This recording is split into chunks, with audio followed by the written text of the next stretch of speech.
వేసిన సౌవాచారముల పంటను మీకు మరల నీతును మిడుతాలు తిని వేసిన సౌవాచారముల పంటను మీకు మరల నీతును. చాలు.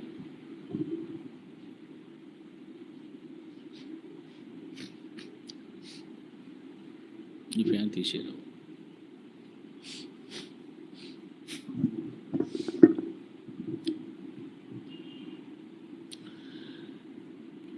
పరిశుద్ధమైన బలలో చేవేసే ముందు కొంత సమయము దేవుని యొక్క వాక్యం ద్వారా కొన్ని హెచ్చరికలు మనం తీసుకుంటాము.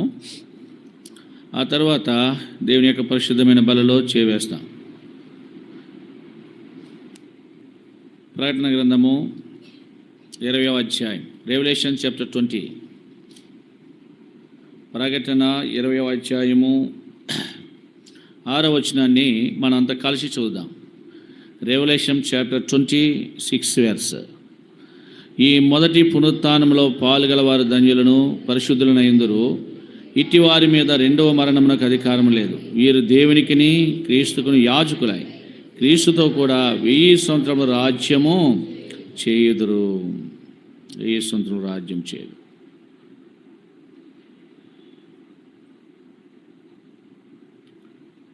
ఒకటో కొరింథీ 11:28 కూడా చదువుకుందాం. కాబట్టి ప్రతి మనుషుడు తన్ను తాను పరీక్షించుకొనవలెను. అలాగూ చేసి ఆ రొట్టెని తిని ఆ పాత్రలోనిది తాగవలెను. దేవుని సహాయం కొరకు ప్రార్థనలో ప్రభువును వేడుకుందాం.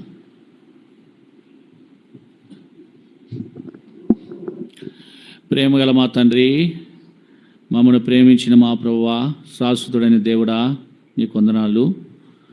ఆత్మతో సత్యముతో ఆరాధించినట్లుగా నీ ప్రజలను సమకూర్చిపెట్టారు.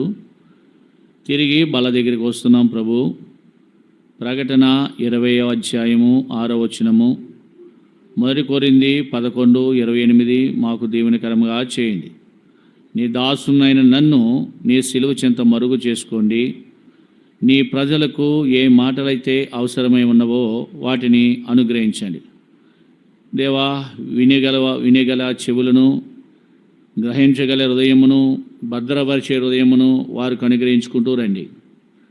దేవా, నీ యొక్క హృదయములో నుంచి జీవధారలు బయలుదేరిన కాబట్టి అన్నిటికంటే ముఖ్యంగా హృదయమును భద్రముగా కాపాడుకోమని చెప్పినావు.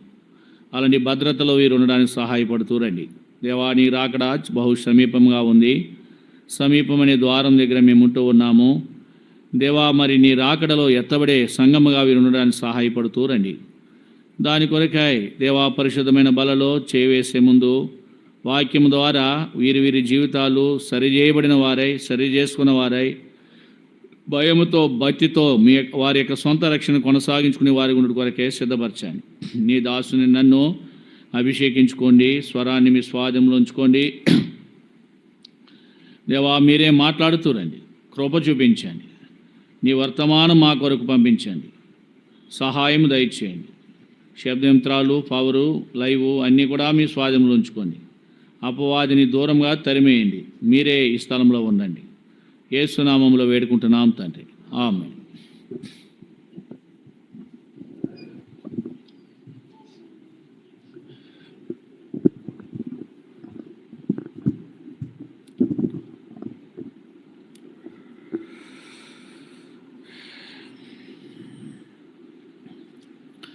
దేవుని రాకడ బహు సమీపమనే ద్వారం దగ్గర మనం ఉంటూ ఉన్నాం. అయినా కానీ విశ్వాసుల్లో భయం లేదు. అందుకే కుక్క కన్నా విశ్వాసం ఉంటుంది కానీ మనిషికి విశ్వాసం ఉండదంట. కుక్క కన్నా విశ్వాసం ఉంటుంది కానీ మనిషికి ఏముండదు, విశ్వాసం. అది చాలా గుర్తుపెట్టుకుంటుంది యజమానిని. దేవుడు సర్వసమృద్ధి మనకు అనుగ్రహించాడు. సమస్తం ఇచ్చినాడు. పరలోక సంబంధమైన ఆశీర్వాదాలు ఇచ్చాడు. అన్నిటిని అనుభవిస్తూ దేవుని మేలులు పొందుతూ ఈ దినాన్న దేవుని మందిరానికి రాకుండా చాలా నిర్లక్ష్యంగా ఉండే ప్రజలు ఉన్నారు. దేవుని మందిరం అంటే భయం లేని ప్రజలు ఉన్నారు. దేవుని మందిరం అంటే ఆసక్తి లేని ప్రజలుగా ఉంటూ ఉన్నారు. దేవుని మందిరంలోకి వచ్చి ఆరాధించలేని ప్రజలు కొంతమంది ఉన్నారు. అది కూడా చాలా విచారమే. కారణం ఏంటంటే దేవుని యొక్క కార్య సాధకం వారిలో జరగలేదు. ఇక అంతే, రక్షించబడ్డారు అంతేగాని వారు ఏం చేయలేదు, దేవుని యొక్క పనికి లేక దేవుని యొక్క కార్యము వారిలో కార్యసాధకము కాలేదు. అందుకే దేవుడు అంటే భయం లేని ప్రజలుగా జీవిస్తూ ఉన్నారు. ఒకవేళ అలాంటి భయం లేని ప్రజల్లో నీవుంటే ఇప్పుడైనా సరి చేసుకో. రెండవది ఏమిటంటే ప్రార్థన చేసినప్పుడు మోకాళ్ళు ఆనలేని వాళ్ళు ఉన్నారు. అంటే కొంతమందికి మోకాళ్ళు వంగవు, అంటే వయసుని బట్టి బలహీనతను బట్టి. వారు ఏం చేయాలంటే లేచి నిలబడి కండ్లు మూసుకోవాలి. ఎందుకంటే దేవుని సన్నిధిని మనం ఏం చేయాలా, గౌరవించాలి. నేర్చుకోండి. ప్రార్థన చేసినప్పుడు మోకాళ్ళు వంగలేకపోతే వాళ్ళు ఏం చేయాలా, లేచి నిలబడి ఏం చేయాలా, కండ్లను మూసుకోవాలి. అది మీకు ఆశీర్వాదం అన్నమాట. అది మీకు ఆశీర్వాదం కనుక అది వాటిని గమనించండి. దేవుడు మన ఎడల తన యొక్క ప్రేమను వెల్లడి చేశాడు. ఎఫెసీ పత్రిక 1వ అధ్యాయం ద్వారా మనం చాలా ఆత్మీయమైన సంగతులు నేర్చుకుంటూ వచ్చాం. ఇక్కడ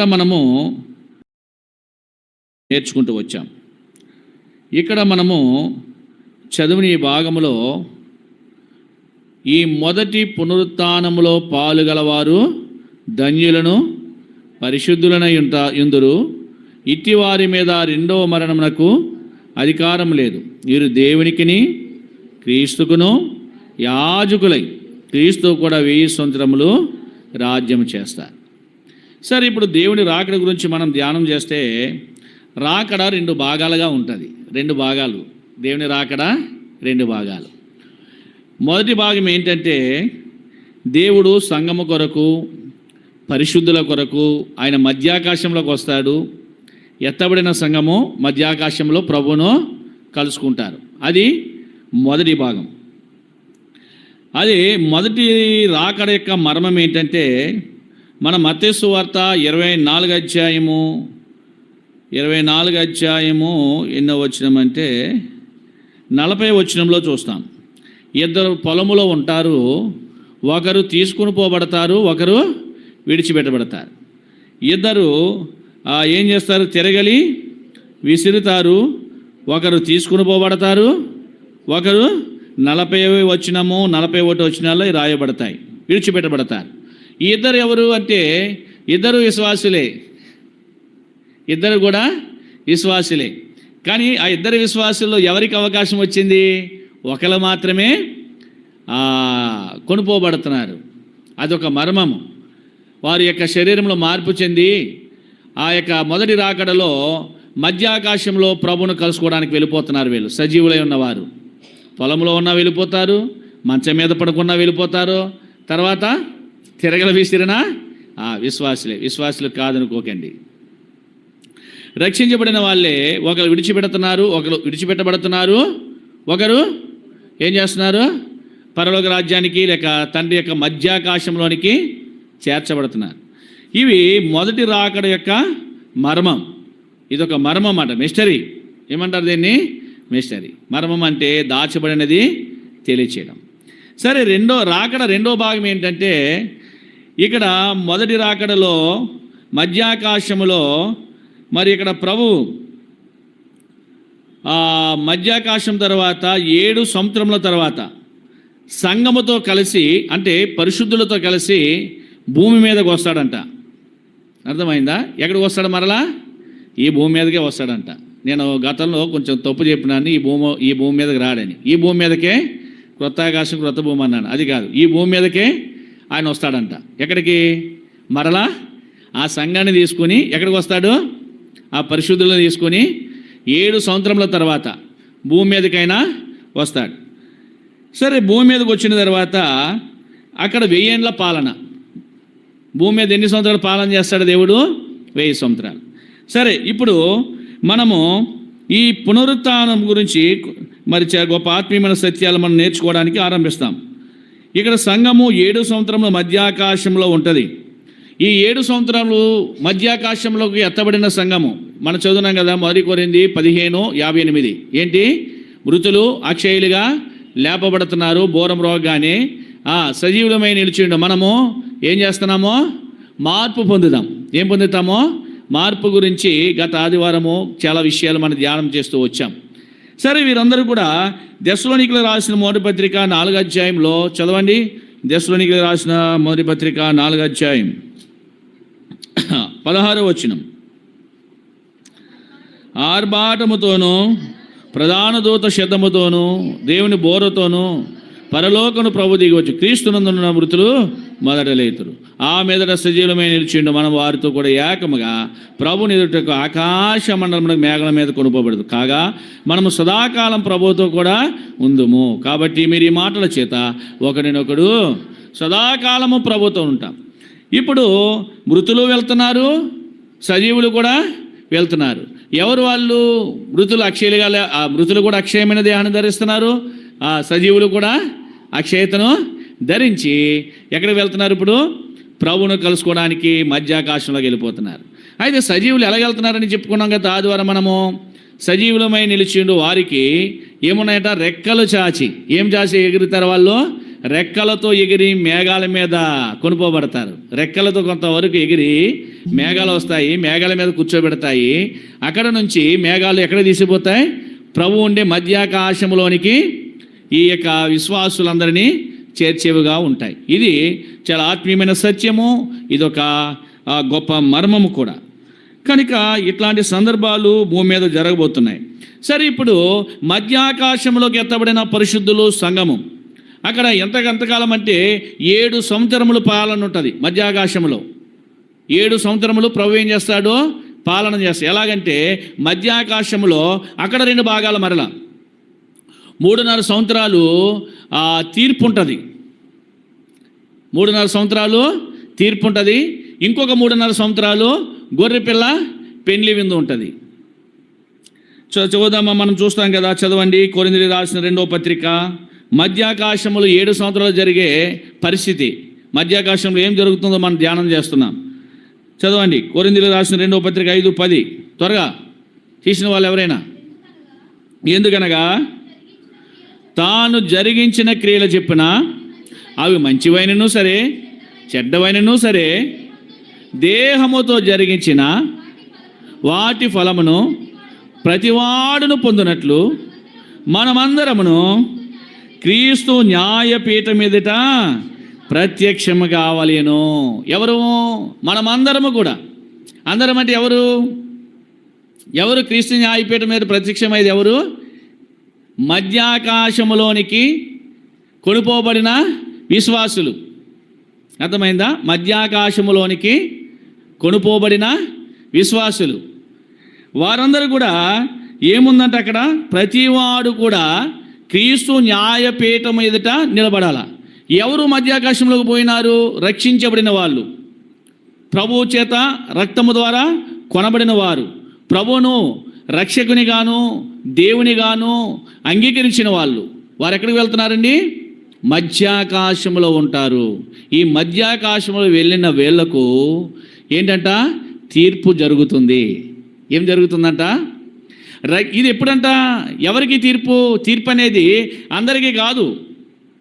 ఎవరికి? విశ్వాసులకి తీర్పు. ఇది మధ్యాకాశములోనికి కొనుపోబడిన ప్రభు యొక్క విశ్వాసులకు తీర్పు అంటది. నువ్వు రక్షించబడగనే క్రితము వేరు. అర్థమైందా? రక్షించబడిన తర్వాత నీవెన్నైతే దేహంతో జరిగించావో వాటన్నిటిని కూడా రక్షించబడకముందు ఇంకా డైరెక్ట్ నీకు పాతాళమే. అర్థమైందా? రక్షించబడకముందు ఏంటి? నువ్వు లోకంలోనే ఉన్నావు, పాతాళంలో అంటే లోకపు ఆశలతోనే ఉన్నావు, లోకంలోనే జీవిస్తున్నావు, లోకంలోనే బ్రతుకుతున్నావు, లోకంలోనే చేస్తావు. గుర్తుపెట్టుకోండి. రక్షించబడిన తర్వాత ఎప్పటి నుంచి తీర్పు మొదలవుతుంది? ఇది నువ్వు ఏనాడైతే దేవుడిని రక్షించుకున్నాడో, ఏనాడైతే యేసు ప్రభుని సొంత రక్షకునిగా అంగీకరించావో, ఏనాడైతే ఆ ప్రభును ఆ హృదయం ఇచ్చి ఆ ప్రభు గురించి నీటి బాప్తిసం పొందుతూ వచ్చావో, ఆయన సొంత రక్షకుని అంగీకరించావో, ఆ రోజు నుంచి నీ యొక్క చరిత్ర ప్రారంభమవుతుందంట. దేవుడు లెక్కలు అడుగుతాడంట. అందుకే మనం ఇక్కడ చూస్తాం, ఇక్కడ మత్తయి సువార్త 25:19 చదవండి. Matthew gospel chapter 25:19. బహుకాలమైన తర్వాత ఆ దాసుల యజమానుడు వచ్చాడు, వారి యొద్ద ఏం చూశాడంట? ఏం చూశాడు? లెక్క చూశాడు. ప్రియా విశ్వాసులారా, సంగమా, జాగ్రత్త గమనించండి. ప్రతివాడు కూడా క్రీస్తు న్యాయపీఠం ఎదుట ఎవరు వెళ్ళు? రక్షించబడిన తర్వాత నీవేవైతే క్రియలు చేసావో, రక్షించబడిన క్రితము, అది గుర్తుపెట్టుకోండి జాగ్రత్తగా. నువ్వు రక్షించబడిన క్రితము అది లెక్కలోకి రాదు. లెక్కలోకి రాదంటే నువ్వు పాపంలోనే ఉన్నావు, పాపంలోనే చేస్తావు. అది వద్దు దేవునికి. రక్షించబడిన తర్వాత, అర్థమైందా? రక్షించబడిన తర్వాత నీవెన్ని పాపాలు చేశావో, ఎన్ని మోసాలు చేశావో, ఎన్ని అతిక్రమాలు చేశావో అన్నిటి నుంచి కూడా దేవుడు ఏం చేస్తాడంటే అక్కడ నువ్వు మధ్యాకాశానికి ఎత్తబడినా కానీ నీకు జడ్జిమెంట్ అక్కడ ఉంది. నీకేముంది? అక్కడేమన్నాడో అవి మంచివైనను చెడ్డవైనను, కానీ జడ్జిమెంట్ మాత్రం ఉంది, తీర్పు ఉంది. క్రీస్తు న్యాయపీఠం మీదట ఏం చేయాలి మనము? ప్రత్యక్షము కావాలి. రక్షించబడిన విశ్వాసులు వెళ్ళు, రక్షించబడిన విశ్వాసులు. ఎందుకు దేవుడు న్యాయం తీర్పు తీరుస్తున్నాడు? అందుకే 1 కొరింథీ 11:28 మనం చదివాం. కాబట్టి ప్రతి మనుషుడు తన్ను తాను పరీక్షించుకోవాలి, అలాగూ చేసి ఆ పాత్రను త్రాగవలెను. ప్రభు శరీరం వివేచింపగా తిని త్రాగవాడు తనకు శిక్షావిధులు కలిగే తిని త్రాగుచును. ఇందువలన మనలో బలహీనలు, రోగులు చాలామంది నిద్రించున్నారు. అయితే మనలను మనమే విమర్శించుకుని ఎడల తీర్పు పొందకపోదుము. నీకు నీవు విమర్శించుకుంటే తీర్పు ఉండదట. నీకు తీర్పులోనికి రావట. మీకు అర్థమైందా? నీకు నీవే ప్రతి సంగతిని అక్కడికక్కడే విమర్శించుకుని, నేను ఎలా చేస్తున్నాను, అయ్యో దేవుని మందిరానికి క్రమంగా వెళ్ళలేకపోతున్నాను, సరి చేసుకోవాలా? అయ్యో దేవుడు చెప్పాడు బైబిల్లో, దేవుడు చెప్పినట్టుగా నేను చేయలేకపోతున్నాను. దేవుడు ఏం చెప్పాడో తెలుసా? దేవుడు ఏం చెప్పాడని బైబిల్లో కొన్ని ఆత్మీయమైన సత్యాలు ఉన్నాయి. కొన్ని అంటే ఒక విశ్వాసి ఎలా ఎదగాలి, ఎలా జీవించాలి, ఎలా నడవాలి, ఎలా పరలోకం వెళతాడు, అంత నమూనా అంత ఎక్కడ పెట్టాడు దేవుడు? ఈ బైబిల్. అంటే బైబిల్ ప్రకారము నువ్వు ఎక్కడెక్కడైతే జీవించడం లేదో, బ్రతకడం లేదో, వాటన్నిటి గురించి కూడా దేవుడు ఏం చేస్తాడు? రక్షించబడిన తర్వాత, అర్థమైందా? రక్షించబడిన తర్వాత దేవుడు లెక్కడుగుతాడు. దేవుడు ఏం చేస్తాడో లెక్కడుగుతాడు. అలాగే భూమి మీద ఉండగానే ఒక వ్యక్తిని లెక్క చూసేసాడంట. మీకు అర్థమై ఉంటుంది. ఆ వ్యక్తి పేరేంటి? ఒక వ్యక్తికి లెక్కలు ముగించేశాడు దేవుడు. లెక్క చూసి లెక్కలు ఏం చేశాడు? లెక్కల పొద్దు పుస్తకం మూసేశాడు, లెక్కల పుస్తకము క్లోజ్ చేశాడు. ఆ వ్యక్తి ఎవరు? బెల్షస్సరు.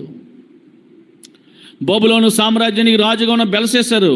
రాజా, దేవుడు నిన్ను లెక్క పెట్టాడు, నీ ప్రభుత్వ విషయాన్ని లెక్క పెట్టాడు. జాగ్రత్త, ప్రతి ఒక్కడు కూడా ఎక్కడికి రావాలా?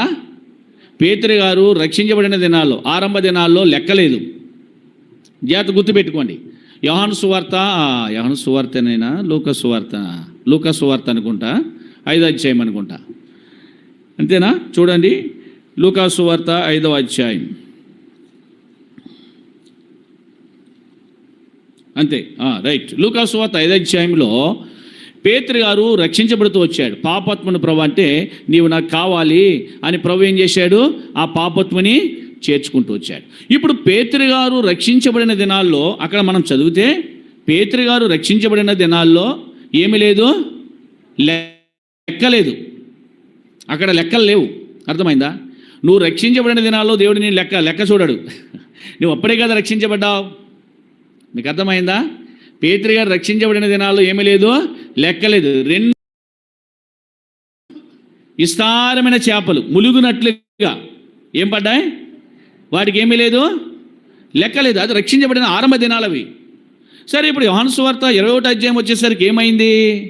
దేవుడు అక్కడ లెక్క చూపించాడు, లెక్క పెట్టాడు. ఎన్ని లెక్క పెట్టాడు పేతురు గారు? ఏమయ్యా పేతురు, ఎంత సంపాదించావు? 153 అయ్యా. ఎన్ని చేపలు ఉన్నాయి అంటే దేవుడు ఇక్కడ లెక్క అడిగాడు. అక్కడ లెక్కలేదు. ఎక్కడ? రక్షించబడిన దినాల్లో. యోహాను సువార్త 21వ అధ్యాయం వచ్చేసరికి ఈ తిబిరే సముద్రం దగ్గర దేవుడు లెక్క చూశాడు.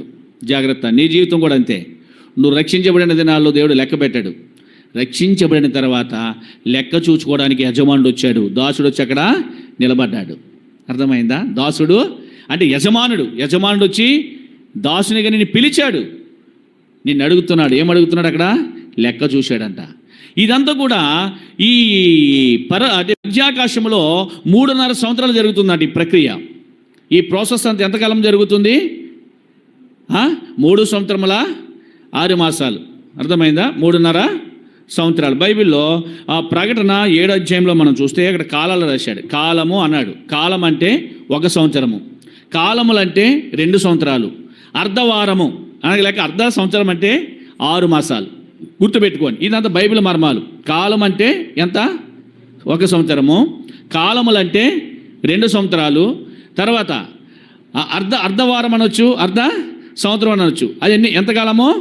6 మాసాలు. 6 మాసాలు. బైబిల్ లెక్కలు ఇవన్నీ కూడా.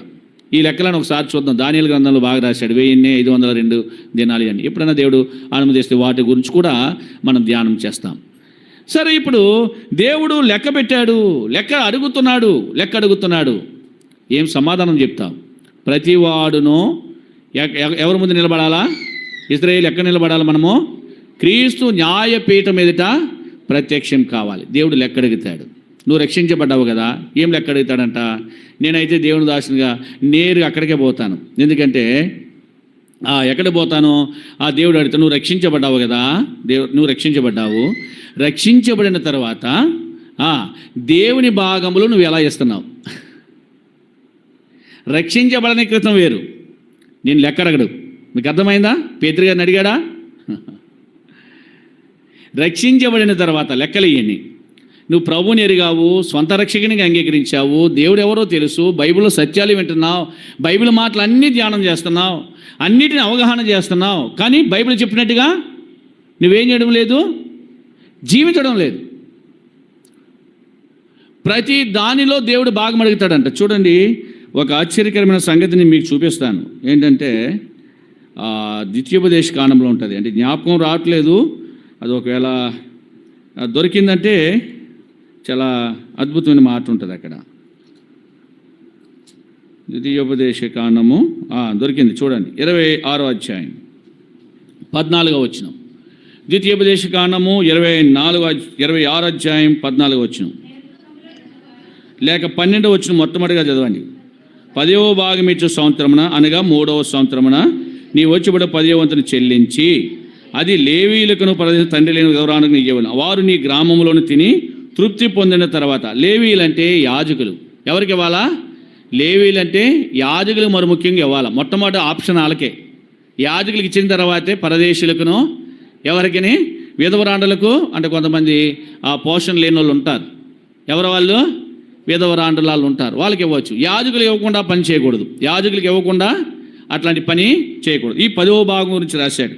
ఇంకేం రాశాడు? 14 వచనం చదవండి. ఇప్పుడు నేను దుఃఖములో ఉండగా దానిలో కొంచెమైనను తినలేదు, అపవిత్రుడనై ఉండగా దానిలో దేన్ని తీసివేయలేదు, చనిపోయిన వారి విషయమే దానిలో ఏదియో నేను ఇయ్యలేదు. నా దేవుడిని యెహోవా మాట విని నీవు నాకు ఆజ్ఞాపించి సమస్తమును జరిపి ఉన్నాను. ఇక్కడ అంటాడు చనిపోయిన వారి విషయమై. అంటే దుఃఖములో ఉండగా, అంటే నీ ఇంటిలో ఒక శవము, అంటే ఉండాలని కాదు. కొన్నిసార్లు ఎవరైనా చావాలా, నేనైనా చావాలా అంటే ఇక్కడ రాస్తూ వచ్చాడనమాట. నీ ఇంటిలో శవమున్నా కానీ, ఎవరైనా చనిపోయినా కానీ, ఆ శవం ఉంది కదా, ఈ పైసలుంటే అంత్యక్రియలకు వస్తాయి, వాటికి వస్తాయని వాటికి వాడకూడదు. దేవుని భాగం ఏం చేయాలంట? ఇంటిలో శవం ఉన్నా కానీ దేవుని భాగం మాత్రమో దేవునికి చేయాలంట. ఆ దశమ భాగం అనేది మీకు అర్థమైందా? నీ ఇంటిలో శవం ఉన్నా, ఏమో బాధలు ఎక్కువైపోయినాయి అన్న కదా, తెలుసా కదన్నా మీకు, ఇలాగైంది కదన్నా, అలాగే నా దగ్గర నువ్వు సర్ది చెప్పేయచ్చేమో. నా దగ్గర నువ్వు దేవుడి దగ్గర సర్దడానికి లేదు. దేవుడు ఏమడుగుతున్నాడు? నిన్ను లెక్క అడుగుతున్నాడు. జాగ్రత్త.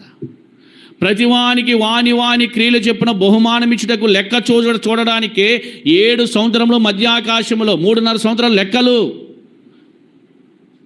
రక్షించబడిన విశ్వాసులకు తీర్పది.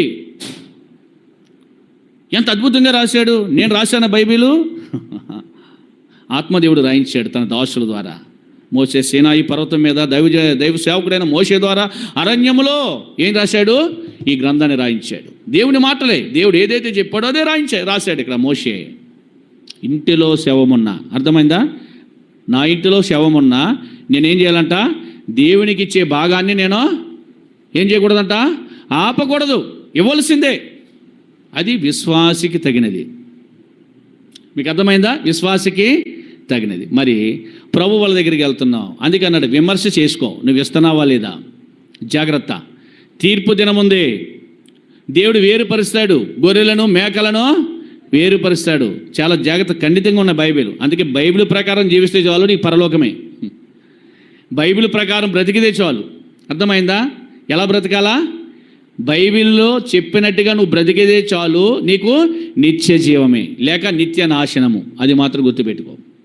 ఇప్పుడు బాగానే గడిచిపోద్ది, ఇప్పుడు బాగానే వెళ్ళిపోతుంది. కానీ దేహముతో జరిగించిన క్రియలు, అది మంచిదైనా చెడ్డదైనా, ప్రతిదీ లెక్కడిస్తాడు దేవుడు. అర్థమైందా? ఏం జవాబు ఇస్తావు? వాడు లోకమంతా సంపాదించుకుని ఆత్మను కోల్పోతే ఏమి ప్రయోజనం? దేవుని మందిరానికి వచ్చేసరికి చిల్లర పైసలు, దేవుని మందిరానికి వచ్చేసరికి చిల్లర పైసలు, కానుకపెట్టిలో రూపాయి బిళ్ళలు, 2 రూపాయల బిళ్ళలు, అది మంచి పద్ధతి కాదు. అట్లాంటి వారు ఇవ్వకపోవడమే మేలు. అర్థమైందా? ఇవ్వకపోవడమే మేలు. నేను అక్కడ ఒక వ్యక్తి కొంచెం భిక్షం అడుక్కుంటూ వచ్చాడు. ఒక 5 రూపాయల కాయిన్ ఇచ్చాను గతంలో. 5 రూపాయలా? ఏమన్నది? సోళ్ళే తెల్లబట్టలు వేసావు, 5 రూపాయల అంటే నాకు సిగ్గేసింది. అసలు నీకు అనవసరంగా ఇచ్చాను అనుకున్నాను నేను, అనవసరంగా ఇచ్చి తిట్టించుకున్నాను అనుకున్నాను నేను. ఇవ్వకపోవడమే. మీకు అర్థమైందా?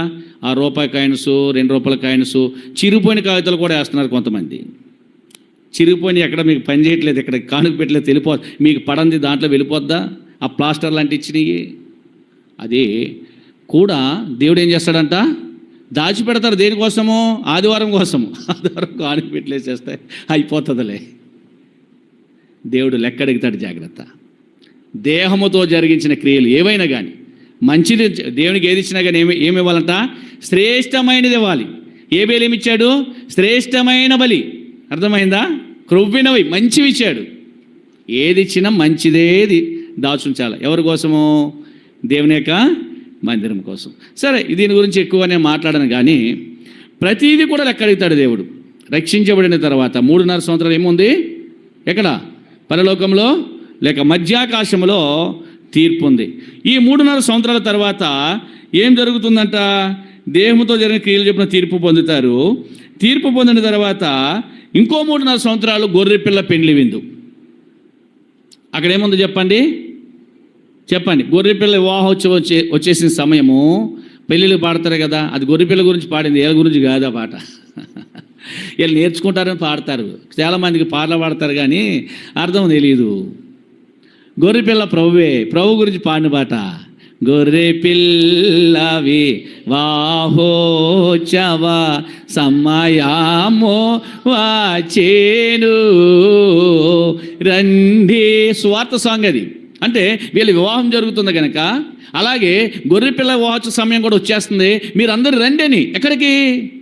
ఆ పెళ్లిలో కాదు, పరలోకపు పెళ్లి విందులోనికి. గొర్రెపిల్ల పెళ్లి విందులో మీరు అటెండ్ అవ్వాలని ఆ పాట పాడడం, దాని అర్థం అది. కనుక ఇక్కడ గొర్రెపిల్ల పెళ్లి విందు ఎంతకాలము? ఇంకొక 3.5 సంవత్సరాలు గొర్రెపిల్ల పెళ్లి విందు. అంటే 3.5 అక్కడ ఎంత? 7 సంవత్సరాల మధ్యాకాశంలో జరిగేది ఇది. అయితే 7 సంవత్సరాలు ఆ విధముగా మధ్యాకాశంలో 3.5 సంవత్సరాలు ఏమో ఏంటిది? తీర్పు. ఇంకో 3.5 సంవత్సరాలు ఏమో గొర్రెపిల్ల విందిస్తాడనమాట. విందు అది జరుగుతూ ఉంటే భూమి మీద 3.5 సంవత్సరాలేమో శ్రమలు, ఇంకో 3.5 సంవత్సరాలేమో మహాశ్రమలు. ఎంతకాలం ఇది? 7 సంవత్సరాలు. ఎంతకాలమో? 7 ఏండ్లు పరలోకంలో. అలా ఉంటే భూమి మీద 7 ఏండ్లు ఏమున్నాయండి? శ్రమలున్నాయి, మహాశ్రమలున్నాయి. అయితే ఇప్పుడు ఎవరైతే సిద్ధపడి, అంటే మొదటి పునరుత్థానం గురించి మనం చెప్పుకుంటున్నాం. మొదటి పునరుత్థానమందు పాలు గలవారు ధన్యులన్నాడు. ఇక్కడ ధన్యులని రాయమన్నాడు, యోహాను గారితో రాయించాడు దేవుడు ఇక్కడ. కనుక ఇప్పుడు మనం చూస్తే ఈ యొక్క మరి సిద్ధపడిన వారు ఇప్పుడు 7 సంవత్సరాల తర్వాత మధ్యాకాశములో ఉన్న పరిశుద్ధులు విశ్వాసులతో పాటు రాకడ 2 భాగాలని చెప్పాను కదా. దేవుడు ఏం చేస్తున్నాడు? 2వ భాగంలో వారితో కలిసి భూమి మీదకు వస్తాడు. వారితో కలిసి భూమి మీద అసలు విషయం చెప్పడం మర్చిపోయాను, వినండి. 3.5 సంవత్సరాల శ్రమలు, ఇంకో 3.5 సంవత్సరాలు ప్రభు రాకముందు, మధ్యాకాశం నుంచి మరలా భూమి మీద రాకముందు ఇంకో 3.5 సంవత్సరాలు మహాశ్రమలు. అది అంత్యక్రీస్తు పాలన. 3.5 సంవత్సరాలు మహాశ్రమల కాలం ఏంటంటే, అంత్యక్రీస్తు వస్తాడు, తానే దేవుని అని చెప్తాడు, దేవాలయంలో కూర్చుంటాడు, ఒక ముద్ర తీసుకొస్తాడు, దాని పేరు 666, 666 నెంబర్. అది మీకు అర్థమైందా? 666. ఈ అంత్యక్రీస్తు ముద్ర ఇప్పుడు ఆధారు. ఇప్పుడు చూడండి, ఇప్పుడు వచ్చేసినాయి. ఏంటిది? మా చిన్నప్పుడు ఎంతెంత కార్డులు ఉండి, నాకు తెలిసినంత మట్టికి ఏం కార్డులు అయ్యి? రేషన్ కార్డులు. ఎంతెంత అట్టముక్కలు, ఎరిపి తెలిపి అట్టముక్క ఎంతెంత ఉండి, ఆ తర్వాత ఎంత బుక్ ఇచ్చారు, ఆ బుక్ తర్వాత ఇంకో కార్డు ఇచ్చారు, ఆ కార్డు తర్వాత ఇంకో కార్డు ఎంత అయింది. ఇప్పుడు స్మార్ట్ కార్డు. ఏం కార్డు అది? ATM card. ఏటీఎం కార్డులోకి వచ్చిందట రేషన్ కార్డు. ఇంకా అందలేదేమో మన జిల్లా మనకి. సరే, ఆ కార్డులు వచ్చినాయి. అర్థమైందా? ఆ కార్డు చూపించి స్కానింగ్ చేస్తేనే అక్కడ రేషను ఇవ్వబడుతుంది. ఈ అంత్యక్రీస్తు పాలనలో ఈ ప్రపంచమంతటిలో ఉన్న ప్రజలను మోసం చేసేది వాడు ఎవరంటే అంత్యక్రీస్తే. ప్రపంచంలో ఉన్న ప్రజలకు ఏకత్వంలో ఉంచి ఏకనాయకుడిగా ప్రపంచానికి రాజుగా ఉంటాడన్నమాట. అప్పుడు ఎవరు? అది అంత్యక్రీస్తు పాలన. ఈ అంత్యక్రీస్తు పాలనలో మహాశ్రమలు. ఈ మహాశ్రమలు ఎలాంటివంటే 666 ముద్ర వేయించుకోవాలా. ఏం వేయించుకోవాలా? 666 ముద్ర వేయించుకొనలేని వారికి ఎక్కడ కూడా సరుకు ఇవ్వబడదు. ఆర్టీసీ బస్ ఎక్కాం, ఆధార్ కార్డు ఏది? ఉచిత ఏంటది? ఉచిత కొట్టు చచ్చిపో జూప్లెట్ లాగేసుకుంటున్నారు. ఉచితం. అర్థమైంది? ఆ ఉచితం అని చెప్పి ఎక్కడైనా బైబస్లో దించేసాడంట పిల్లలు. ఇంకా బస్సు వాళ్ళ దగ్గర దిగిపోయి వెళ్ళిపోండి అంటున్నాడంట. ఏంటండి ఉచితాలు? సరే, ఇప్పుడు ఉచితాల గురించి మనం ఎక్కువ మాట్లాడడం కానీ, సరే బస్సు ఎక్కాము, ఏం చూపించాలా? మీకు అర్థమవుతుందని ఏం చూపించాలా? ఏంటి? నేను స్త్రీనండి, నన్ను తీసుకుపోండి, స్త్రీ టికెట్ కొట్టేయండి అంటే కొడతాడా? దిగి అంటాడు. ఎవడు? నువ్వు స్త్రీవే, కానీ ఏంటి నీ దగ్గర ఏమీ లేదు, ఆధార్ లేదు, దిగిపో. ఆధార్ లేకుండా నేను ఎలా ఉంటానండి? మరి ఏది? నా దగ్గర లేదండి, ఇంటికాడ ఉందండి, ఇంటికాడ ఉంది, నన్ను ఏం చేయమంటావు? దిగిపో ముందు అంటాడు. ఎవడు వాడు? కండక్టర్. అంతేనా? అలాగే ఈ 666 ముద్ర లేకపోతే రేషన్ షాప్, ఎక్కడికి రైస్ కొంటానికి వెళ్ళాం, రైస్ షాప్ వాడు అంటాడు డబ్బులు అడిగిన వెళ్ళాం, డబ్బులు ఉన్నాయి, నాకు ఒక 10 కిలోలు రైస్ కావాలండి అంటావు. ముద్ర ఏది అంటాడు. అందుకే అస్తమాటు ఆ ముద్ర నొసడేందైనా కానీ చేతి ఏంది కానీ. ఎందుకు అడుగుతాడంటే నొసడి మీద ఉన్న వాళ్ళని అడగడు, ఎందుకంటే డైరెక్ట్ కనబడిపోతుంది. ఏంటది? 666 ముద్ర. ఈ ముద్ర ఉంది, సరుకు మనము ఇచ్చేది. కొంతమంది చేతి మీద ఉన్న వాళ్ళకి కనబడదు, ఎందుకంటే మరి పులిహెన షర్ట్లు వేస్తారు కదా, ఎంత పంజాబీ డ్రెస్లు ఎక్కడ దాకా వేస్తారు, కనబడదు. ఏది? ఆ చేతి మీద ఎక్కడ ఉంది? పచ్చబొట్ల పొడిపించుకునేవారు కదా, అలాగమాట. ఇది పచ్చబొట్టు. ఇది 666 పచ్చబొట్టు. ఏది? ముద్ర ఏదని అడుగుతాడు. ఆ ముద్ర ఉన్న వాళ్ళకే ఏమిస్తారు? ఏమిస్తారు? సరుకులు ఇస్తారు. ఇప్పుడు విశ్వాసులలో శ్రమలలో ఒక విశ్వాసి వెళ్ళిపోయింది, శ్రమలు చూడకుండా ఎక్కడికి? మధ్యాకాశానికి. ఒక విశ్వాసి ఏం చెప్పబడ్డది? తిరిగి విశ్వాసి విడిచిపెట్టబడ్డది. ఒక విశ్వాసి పొలంలోనగా వెళ్ళిపోయాడు, ఇంకో విశ్వాసి విడిచిపెట్టబడ్డాడు. ఈ విడిచిపెట్టబడిన విశ్వాసులు శ్రమలు పడతారు, మహాశ్రమలు వచ్చాయి. అలాంటి శ్రమలలో ఈ విశ్వాసులు ఈ 666 ముద్ర వేయించుకోకూడదట. మీకు అర్థమైందని నేను చెప్పేది? 666 ముద్ర మహాశ్రమంలో ఉన్న విశ్వాసులు వేయించుకోకూడదు. అర్థమైందా? వేయించుకుంటే నీకు ఇంకా పరలోకంలో అన్య జనాంగంతో భూమి మీద ఉండిపోతావు. రక్షించబడినాక నీకు ఒక అవకాశం దేవుడు ఇచ్చాడు. అవకాశాన్ని నువ్వేం చేస్తున్నావు? మరలా 666 ముద్రతో అంత్యక్రీస్తు దగ్గరికి వెళ్ళి నీ జీవితాన్ని పాడు చేసుకున్నావు కనుక నీకిక క్రీస్తుతో ఉండే భాగ్యమో లేనే లేదు. అందుకే విశ్వాసులు, విడిచిపెట్టబడిన విశ్వాసులు ఏం చేయకూడదంటే వాటిని 666 ముద్ర వేయించుకోకూడదు. ఆ ముద్ర ఉంటేనే కాదండి బతికేది అనుకుంటావా?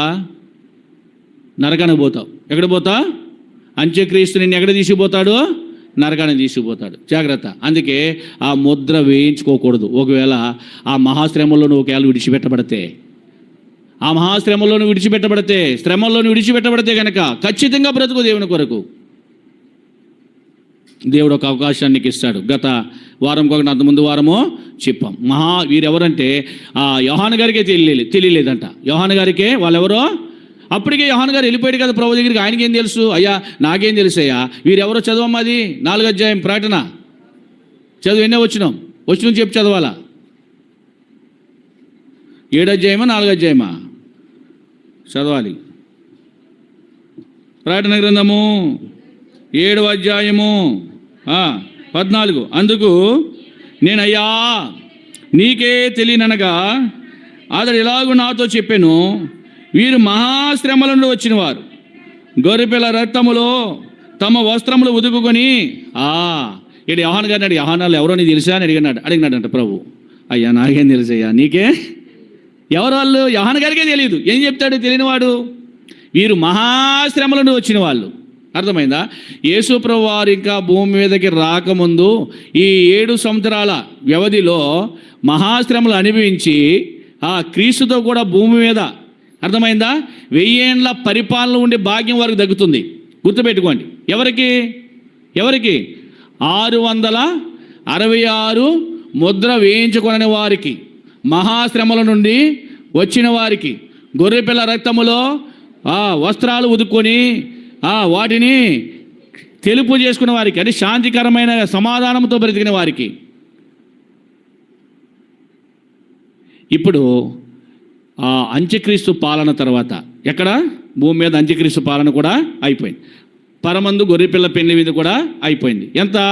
పరమందు 7 ఏండ్లు తీర్పు, గొర్రెపిల్ల పెళ్లి విందు. భూమి మీద 7 ఏండ్లు శ్రమలు, అంత్యక్రీస్తు పాలన, మహాశ్రమలు ఇవి అయిపోయిన తర్వాత ఈ 7 ఏండ్ల తర్వాత ప్రభు ఏం చేస్తాడంటే మధ్యాకాశంలోకి ఎత్తబడిన సంఘముతోనూ పరిశుద్ధులతోనూ మరల ఎక్కడికి వస్తున్నాడంట? భూమి మీదకి వస్తున్నాడంట. మీకు అర్థమైందా? ఆయన భూమి మీదకి వస్తున్నాడంట. భూమి మీదకి వచ్చిన తర్వాత మరి ఇక్కడ అంత్యక్రీస్తు వీళ్ళందరినీ ఏం చేశాడు? వీళ్ళందరినీ పట్టుకుని, ఆయన భూమి మీద రాకముందే వీళ్ళందరినీ పట్టుకొని ఎక్కడ పడేసినాడంట? అగ్ని గంధకంలో పడేసాడు. ఇందాక మనం చదువుకున్నాం. చదవండి 20వ అధ్యాయం, రెవల్యూషన్ చాప్టర్ 20, ప్రకటన గ్రంథము 20వ అధ్యాయం.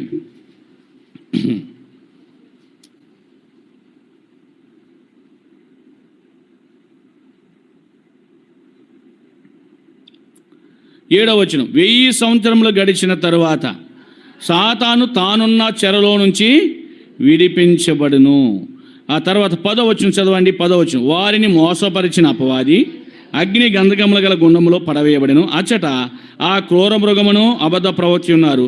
వారు యుగయుగములు రాత్రింబగళ్ళు బాధింపబడదు. ఇప్పుడు సాతాన్ని బంధిస్తాడు, అంత్యక్రీస్తుని బంధించాడు, అంత్యక్రీస్తు యొక్క మనుషులను బంధించాడు, భూమి మీద అన్యజంగాలను బంధించాడు. వీళ్ళందరినీ తీసిపోయి ఎక్కడ పడేసినాడంట? ఎప్పుడు? 7 ఏండ్ల శ్రమల తర్వాత విడిచిపెట్టబడిన వారు ఎక్కడ పడుతున్నారండి? పాతాళంలో బాధపడుతున్నారు. పాతాళంలో ఏముంది? ఏడ్పు, పండ్లు కొరుకుట. 7 ఏండ్లు శ్రమల తర్వాత, 7 ఏండ్ల తీర్పు, గొర్రెపిల్ల పెళ్లి విందు తర్వాత యేసుక్రీస్తు ప్రభు వారు 1000 ఏండ్ల పరిపాలనకే భూమి మీదకి వచ్చినప్పుడు వీళ్ళందరూ ఎక్కడున్నారు? ఇప్పుడు పాతాళములో ఉన్నారు. ఎక్కడున్నారు? వీళ్ళని పాతాళానికి దించేశాడు దేవుడు. భూమి మీద 1000 ఏండ్ల పరిపాలన, 1000 సంవత్సరాలు ఏం చేస్తాడంటే ఆయన పరిశుద్ధులతో పరిపాలన చేస్తాడు. సరే, ఈ 1000 సంవత్సరాలు గడిచిన తర్వాత, ఈ 1000 సంవత్సరాలు గడిచిన తర్వాత ఏమవుతుందండి? 1000 సంవత్సరాల పాలన తర్వాత అప్పుడు క్రొత్త ఆకాశము, క్రొత్త భూమి. మీకు అర్థమైందండి?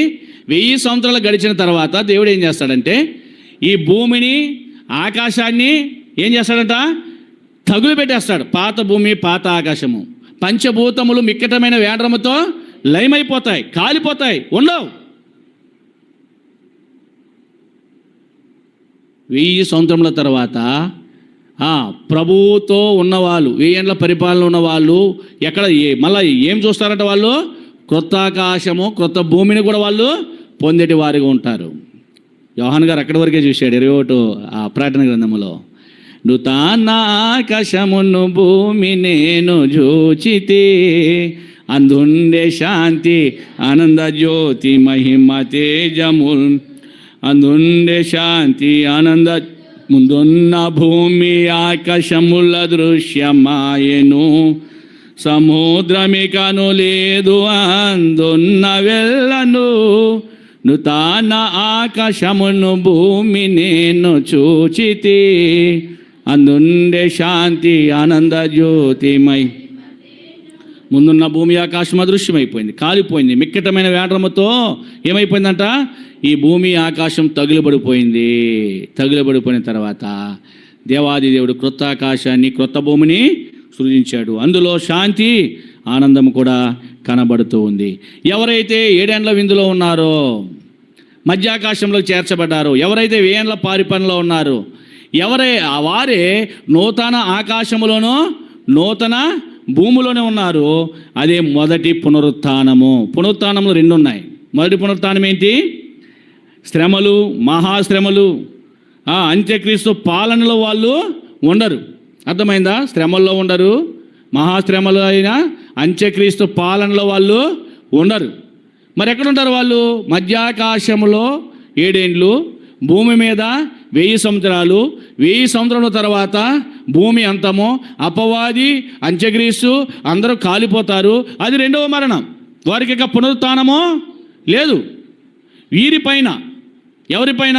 ఎవరైతే మధ్యాకాశాన్ని చేర్చబడ్డారో, ఎవరైతే 1000 ఏండ్ల పాలనలో ప్రభుతో కలిసి రాజ్యం చేశారో, ఎవరైతే నూతనమైన ఆకాశము భూమిలో ప్రవేశించారో, వారికి మాత్రము ఏముంది? పునరుత్థానం ఉంది. ఎలా ఉంటుంది పునరుత్థానము? పునరుత్థానం అని చెప్పు. ఎలా జరుగుతుంది ఆ పునరుత్థానము? ఆ పునరుత్థాన భాగ్యము అంటే ఆ పునరుత్థానములో పాలు గలవారు ధన్యులు అన్నాడు. ఆ ధన్యత ఎలాగుంది మనకి? చదువుదామా? చూడండి ఆ పునరుత్థానం ఎలా ఉంటుందో మనం చూస్తాం. మొదటి కొరింథీ 17:50. ఆ పునరుత్థానంలో ప్రవేశించాలంటే వీటితో మనం ప్రవేశించలేం. చదవండి ఎవరైనా. 1 Corinthians chapter 17:50. త్వరగా తీయలేదా? లేదా? మొదటి కొరింథీ 17వ అధ్యాయము 16 వరకే ఉందా? ఒక్క నిమిషం వెయిట్ చేయండి.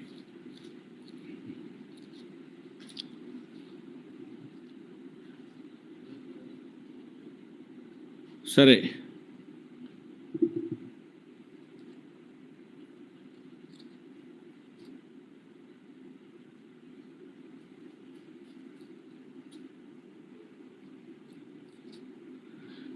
పదిహేనో అధ్యాయం చూడండి. మొదటి కొరింథీ 15వ అధ్యాయము 50వ వచనం. సహోదరులారా, నేను చెప్పినది ఏమనగా, రక్త మాంసములు దేవుని రాజ్యమును స్వాతంత్రించుకొన నేరవు, క్షయత అక్షయతను స్వాతంత్రించుకొనదు. ఇప్పుడు మొదటి పునరుత్థానంలో పాలుగలవారు ధన్యులు. అలాంటి ధన్యతని మనకు దక్కాలి అంటే ఇప్పుడు రక్త మాంసములతో దేవుని రాజ్యములో మనం ఏమి చేయలేమో? ప్రవేశించలేం. మధ్యాకాశానికి వెళ్ళలేము. 1000 ఏండ్ల పాలనకు భూమి మీదకి రాలేము. నూతనమైన ఆకాశము, 1000 ఏండ్ల పాలన తర్వాత నూతనమైన ఆకాశము, నూతన భూమిలో మనము ఉండలేము. దేనితోని? రక్త మాంసములు అంటే ఈ శరీరముతో, ఈ రక్తముతో మనం ఏం చేయలేమో స్పష్టంగా రాశాడు కదా. దేవుని రాజ్యమును స్వతంత్రించుకోలేం. అర్థమైందా? జాగ్రత్త. నీ శరీర క్రియలతో, నీ శరీరముతో, శరీరం ఏం చేస్తుంది? శరీరం ఎప్పుడు కూడా ఏం చేస్తుంది? నీ బలహీనపరిచేస్తుంది. ఆత్మ ఏం చేస్తుందంట? నిన్ను ఉజ్జీవింపజేస్తుంది. అందుకే శరీరానికి ఒక పక్కన శరీరము, ఒక పక్కన ఆత్మ. ఆత్మకు మనము తావివ్వాలి కానీ శరీరానికి తావివ్వకూడదు. ఈ శరీరము ఎప్పుడు కూడా ఏం చేస్తుందంటే నిన్ను ఆశ పెడుతుంది. లోకాశలు చూపెడుతుంది. అర్థమైందా? లోకాశలు చూపిస్తుంది. అందుకే లోకం కొరకే మనం బ్రతకూడదు. బైబిల్లో చాలా నాకు ఇష్టమైన వ్యక్తి ఆమె. భర్త లేడు, కుటుంబం లేదు, ఒక విధవరాలు. శరీరం గురించి ఆలోచించేయాలి, రేపటి దినం గురించి ఆలోచించేయాలి. తన దగ్గర 2 కాసులు ఉన్నాయి. వాటిని తీసుకొచ్చి రేపు సంగతులు ప్రభువే చూసుకుంటాడు. ఏమి విశ్వాసమో చూడండి. పోషణ లేదు, వచ్చే ఆదాయమూ లేదు. ఎక్కడికి వచ్చింది? కానుక పెట్టి దగ్గరికి వచ్చి తన దగ్గర ఉన్నది ఇంకో 3వ కాసు లేదు ఆమె దగ్గర. కాసులు ఆ దినాల్లో డబ్బు ఏంటంటే కాసులు. ఇంకా 3వ కాసు మన దగ్గర ఎన్ని కాసులు దాచుకుంటామో, బంగారపు కాసులు కదా, ఎన్ని కాసులు దాచుకుంటామో మనం. అర్థమైందా? ఎంత డబ్బు దాచుకుంటామో. దేవునికేమో తక్కువ, మనకేమో ఎక్కువ. అర్థమైందా? చిన్న ఉదాహరణ మీకు చెప్తాను. చాలాసార్లు చెప్పాను, సమయాన్ని బట్టి మీకు మరలా చెప్తున్నాను. నా జీవితంలో చాలా అద్భుతమైన ఆశ్చర్యకార్యాలు దేవునికి ఇచ్చుడు ద్వారా ఇలాంటివి నేను చూచాను, అనుభవించాను, నేర్చుకున్నాను. నేను ఒక చోటకి క్రిస్మస్ మీటింగ్కి వాక్యం చెప్పడానికి వెళ్ళాను. విజయవాడ దగ్గరలో ఉన్న ఒక గ్రామాన్ని దర్శించాను. అక్కడికి వెళ్ళాను. వెళితే అక్కడ మెసేజ్ ఇచ్చాను, వాక్యం చెప్తూ వచ్చాను. వారు ఏంటంటే మనలాగా హెబ్రోన్లో ఒక ఆదివారం తప్ప మిగతా రోజుల్లో కానుకలు పట్టం. ఒక ఆదివారమే ఆ కానుకల పరిచర్య జరుగుతుంది. మరి వారు అలా వేరే డెనామినేషను వారు ఆయన అక్కడ పిలిస్తే క్రిస్మస్ వర్తమానానికి వెళ్ళాను. వారు కానుకలు పడుతూ ఉన్నారు. కానుక పెట్టి మనలాగే ఉంది, లైన్లో వస్తున్నారు, వేస్తున్నారు. నా దగ్గర 110 రూపాయలు ఉన్నాయి. ఎంత ఉన్నాయి? 110 రూపాయలు ఉన్నాయి. 110 రూపాయలు ఉంటే బహుశా ఏం చేయాలి మనం? ఏం చేయాలా? బాగా చెప్పాడన్నా, రైట్. 10 రూపాయలు వేయడానికే చూస్తాం, ఎందుకంటే పెద్దది ఇవ్వడానికి ఇష్టపడం. నేను కూడా అంతే. సంపూర్ణ సేవకు రాలేదు, పరిచర్యలో ఉన్నాను. నేను కూడా అంతే. ఆ 10 రూపాయలు తీసుకున్నాను, 100 రూపాయలు జేబులో పెట్టాను. ఆ 10 రూపాయల కాంతం పట్టుకుని ఆ కానుపెట్టి దాకా వెళ్ళాను. వెళ్ళేసరికి మనసు గద్దించింది. ఒకవైపు ఏమో ఆత్మ చెప్పుచున్నాడు, కాసేపటి గురించి ఆలోచన చేయకు. ఆ 100 రూపాయలు ఉంటే ఎందుకు? అది ఛార్జెస్ కావాలి కదా. ఛార్జీలు వేసుకుని మరలా విజయవాడ నుంచి నేను తనకు రావాలా. ఓ పక్కన ఆత్మదేవుడు చెప్తున్నాడు, నువ్వు నాకేమో చిన్నది ఇచ్చి పెద్దది నీ దగ్గర దాచుకుంటావా? ఛార్జీల కోసం ఆలోచిస్తున్నావా? ఛార్జీల కోసం నువ్వు ఆలోచిస్తున్నావా? గద్దింపు గుచ్చేస్తుంది. దగ్గరికంటా వెళ్ళిపోయాను. నా ముందు ఒక వ్యక్తే ఉన్నాడు. తర్వాత భయం వేసింది. మళ్ళా ఆ 10 రూపాయలు మరలా జేబులో పెట్టి 100 రూపాయలు తీశాను. సరే, దేవునికి వేసేద్దాం. ఎప్పుడు కూడా దేవునికి పెద్ద భాగం ఉండాలా, మన దగ్గర చిన్నది ఉండాలా అని చెప్పి ఆ 100 రూపీస్ కానుపెట్లు వేసేసాను. ఇంకా నా దగ్గర మిగిలిందంతా లారీ ఓడు కూడా ఎక్కించుకోడు విజయవాడ నుంచి తనకు. మీకు అర్థమైందా? ఏమండి ఇదేం పరీక్ష అండి? నన్ను గద్దించాడు ప్రభు, నాకు భయం వేసింది, వేసేసాను. ముందేమో నా మనసు అయితే ఏం చెప్పింది? 10 రూపీసే వేయి. దేవుని మనసు అయితే అలా కాదు. ఏం చేయాలా? ప్రార్థన అయిపోయింది. అక్కడ మరి ఎంపీగా చేశాడు, ఇప్పుడు రాజ్యసభ సభ్యుడిగా కాంగ్రెస్లో political leader YS Rajasekhara Reddy friend అతను కేవీపీ రామచంద్రరావు. అతని కాలనీ అది, అతడికి ఆ యొక్క మందిరం డొనేషన్ చేశారు. వారి కుటుంబము, ఆయన రాలేదు కానీ వాళ్ళ భార్య వాళ్ళ పిల్లలు ఆ మందిరంలో అది క్రిస్మస్ మీటింగ్కి అటెండ్ అయ్యారు. వాళ్ళు వచ్చారు, ప్రార్థన చేయించుకున్నారు. పాస్టర్ గారు ప్రార్థన చేయండి అంటే ప్రార్థన చేశాను. ప్రార్థన చేసిన తర్వాత 500 నోట్లు ఇలా గుప్పులతో నా చేతిలో పెట్టారు. 500 నోట్లు, ఇప్పుడున్న 500 నోట్లు కాదు, పాత 500 నోట్లు అయ్యి వారి గుప్పులతో నా చేతిలో పెట్టారు. చేతిలో పెట్టేసరికి తీసుకున్నాను. ఇలాగా ఆ గుప్పడి ఎంత ఇలా ఉంది, గుప్పులి చాలా టైట్గా ఉంది. సరే, చాలా ఎక్కువ ఇచ్చారు ధనం అనుకున్నాను. మనసులో దేవుడు చాలా కార్యం చేస్తాడు అనుకుంటున్నాను. ఒక పక్కన వచ్చి మరలా ఇంకో సందేహము. నేను అక్కడికి వాక్యం చెప్పడానికే వెళ్ళాను. నేను అక్కడికి ఏం చేశాను? ఆ స్థానిక సేవకుని నేను కాదు, అది నేను తీసుకోకూడదు, స్థానిక సేవకుడికి ఇచ్చేయాలి, వాళ్ళు తెలియక నాకు ఇచ్చేసారేమో అని వాటిని అట్టనే పెట్టాను. వాటి ఎంత ఉందో నేను లెక్క చూడలేదు, అట్టనే పెట్టాను. పెట్టి ఆయన భోజనానికి రమ్మన్నాడు. భోజనం చేసినాము. అక్కడ ఉన్న పిలిచిన పాస్టరు ఇద్దరం కలిసి భోజనం చేస్తున్నాం. భోజనం ఓ పక్కన గద్దేస్తుంది. ఏమని? ఆ సొమ్ము నీది కాదు, ఆయనదే కదా, అసలు పాస్టర్ ఆయనే కదా, నువ్వు ఎక్కడికి వెళ్ళావు? స్పీకర్గా వెళ్ళావు, ఆయన నువ్వు ఏదైనా ఇస్తే నువ్వు తీసుకోవాలా, అంతేగాని అక్కడ ఉన్న సంఘస్థులు వచ్చి నీకు ఇస్తే నువ్వు పట్టుకుని తెచ్చుకోకూడదు. భయం వేసింది. అన్న ఇది పలానా కేవీపీ రామచంద్ర గారి ఫ్యామిలీ ప్రార్థన చేయించుకున్నారు, కొంత అమౌంట్ నా చేతిలో పెట్టారు, తీసేసుకోండి బ్రదరు అని ఇస్తున్నాను. ఆయన అన్నాడు, లేదు బ్రదర్ తీసుకోక, నాకు వద్దు, వాళ్ళు నాకు కూడా ఇచ్చారు. మీ దగ్గరే పెట్టుకోండి అని చెప్పి ఆయన మరలా ఏం చేశాడు తెలుసా? నన్ను పిలిచినందుకు ఒక 500 ఆ దినాల్లో, దాదాపుగా ఇది జరిగి ఒక 12 సంవత్సరాలు అవుతుంది, 13 సంవత్సరాలు అవుతుందేమో. ఆ దినాల్లో ఒక 500 మరలా నాకు ఇచ్చాడు. సరే, మరి మనకు కంగారు ఆగదు కదా, దారిలో లెక్క పెట్టాం.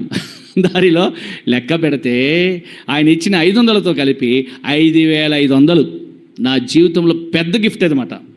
ఆ వయసులో పరిచర్యలో, ఆ సేవా జీవితంలో మొట్టమొదటిగా అంత ఎక్కువ అందుకున్నది అదే.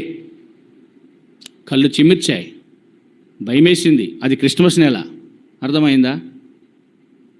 అది క్రిస్మస్ నెల. చేతిలో పైసలు లేవు, ఇంటిలో దుస్తులు కొనడానికి. ఒక్కొక్కరికి కొన్నాను, 2 జతల బట్టలు కొన్నాను ఆ డబ్బులు పట్టుకొచ్చి. మీకు అర్థమైందా? 2 జతల బట్టలు కొన్నాను. ఏమి కారణం? నేను నిజంగా అనుకున్నాను, ఆ 10 ఇచ్చుంటే కనుక ఈ 5,500 నా చేతికి వచ్చుండేవి కావు. మీకు అర్థమైంది నేను చెప్పేది? అలా రెండో సంఘటన కూడా జరిగింది. ట్రైన్లో ఒక ఆమె అడుగుతూ వెళ్తుంది. ఎలాగా కొంతమంది ఏమన్నా అమ్మ డబ్బులేరు అని అడిగి వెళ్తారు. కానీ ఒక ఆమె చాలా పెద్ద ఆవిడ ఏం చేస్తుందంటే ఇలా చేయి చూపించి, యెహోవా నీ ధర్మశాస్త్రము ద్వారా నన్ను బ్రతికించు. అదే ఆమెను అడుక్కుంటాం. వెంటనే తలడిల్లిపోయాను నేను. ఏంటి అలాగా అడుక్కుంటూ అలా వెళ్తుంది ఏంటి ఆపదముతో అని చెప్పి నేను సాధారణంగా ట్రైన్లు ఎవరికి వేయను. ఎందుకంటే ఒకటికి అలాగే వేస్తే కాసేపుడు చూస్తే ఆడు కుంటోల్లాగా వచ్చాడు, కాసేపుడికి 2 కాళ్ళు బాగున్నాయి, ఇలా కాలుతున్నాడు కూర్చుని నుంచొని, ఆ డోర్ కాళ్ళు నుంచొని పెద్ద సిగరెట్ వెలిగించి. అప్పుడు చూశాను, అప్పటి నుంచి ఈ ట్రైన్లో మోసగాళ్ళు ఉంటారని సాధారణంగా వేయను నేను. భిక్షం అడిగినా ఇలా అంటాను, వెళ్ళిపోమంటాను. కానీ ఎందుకో ఆమె ధర్మశాస్త్రం అంటుంది, యెహోవా నీ ధర్మశాస్త్రం చేత నన్ను బ్రతికించని వెళ్ళిపోతుంది. అలాగా హృదయం కదిలింది, కేకేశాను నేను.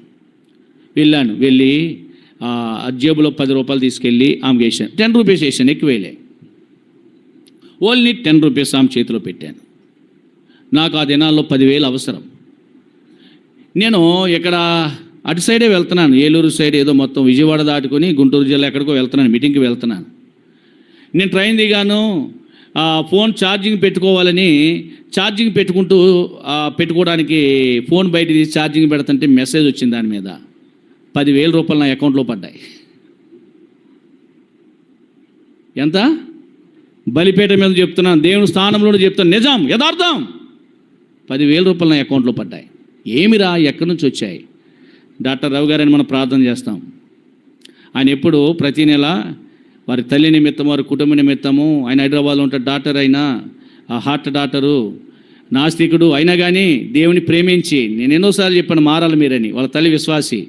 మీకు అర్థమైందా? తల్లి అలాంటి వాడు ప్రభువుని ప్రేమించి వాక్యం బోధించినప్పుడు తప్పకుండా మానక ప్రతి నెల 1,000 రూపీస్ అది ఏం చేస్తాడు, నాకు అకౌంట్లో వేస్తూ ఉంటాడు. కానీ ఆ నెల దేవుడు ఏం చేశాడు, ఇంకో 0 ఎక్కువ పెట్టించాడు. మీకు అర్థమైందని చెప్పేది? 1000కి ఎన్ని సున్నాలు చెప్పరేంటండి? 3 సున్నాలు. 10,000కి 4 సున్నా ఏడయ్యి 10,000 వచ్చేసాయి. దేవుడు ఎంత ఆశ్చర్యకరమైన కార్యం నొక్కించాడు అలాగా. ఆయన అయితే 3 సున్నాలే పెడతాడు. మీకు అర్థమైందా? కానీ దేవుడు ఎన్ని పెట్టించాడు? 4ది కూడా యాడ్ చేశాడు. నా అవసరం తీరింది. దేవుని కార్యాలు అలా ఉంటాయి. దేవుని కార్యాలు అలా ఉంటాయి. దేవుని కార్యాలు అలా ఉంటాయి. ఏమీ లేనిదై ఆ విధవరాలు 2 కాసులు ఇచ్చింది కనుక ప్రభు అన్నాడు తన జీవనమే ఇచ్చింది. ధనవంతులు ఉన్నారు, కొంత దాచుకున్నారు, ఏం చేశారు, కొంత ఇచ్చారు.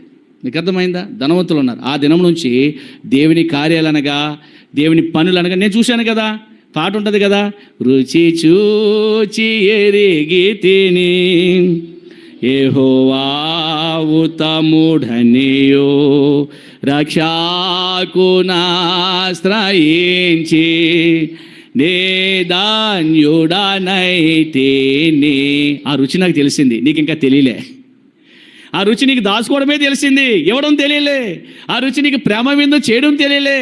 ఆ రుచి నీకు ప్రభువుకి ఇచ్చే సమర్పణ తెలియలే. ఇంకా అవివేకంలో ఉన్నావు, అజ్ఞానంలో ఉన్నావు, లోకంలో ఉన్నావు. మహిమ నీ యొక్క రక్త మాంసములతో, ఈ శరీరముతో, ఈ దృష్టితో నువ్వు పరలోక రాజ్యాన్ని చేరవు. ఎలా పోతావు?